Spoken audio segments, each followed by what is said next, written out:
This is Michael Wilson. The question we're dealing with is, does Jesus have authority over sin? Now, to be clear, I have to start out and just let you know I miss God's goal for my life. That's known as sin. I sin, I need forgiveness, I need a pardon, and so I look to Jesus. And Jesus stands ready to forgive me. Jesus has authority to do it. Now, in thinking about the authority of the Messiah Jesus, perhaps it's useful to consider two words. So I'm going to get a little geeky here and delve into the Greek. The first Greek word to look at is dunamis. The Bible translates that typically as power, the power of the Holy Spirit, dunamis, dynamite.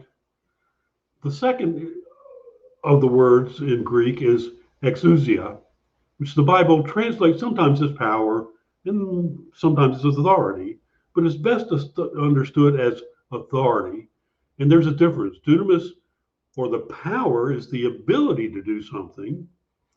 Exousia, or authority, is the right to do it.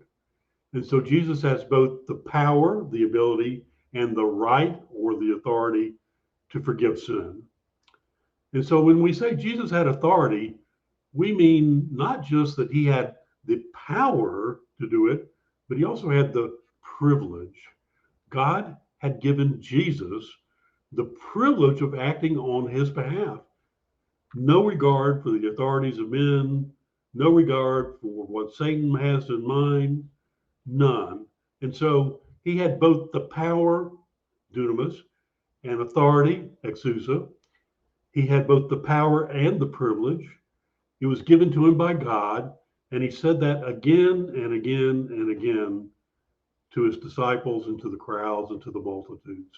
He said it in John's gospel at least 3 or 4 times from chapter 5 to 8. He said, I do what the Father shows me to do, and that's exactly what I do. So, am I questioning that Jesus had the authority from God? No, not a bit. I need to consider that issue in my heart. Is Jesus my master? Am I his slave? Does Jesus own me? Yes, yes, and yes.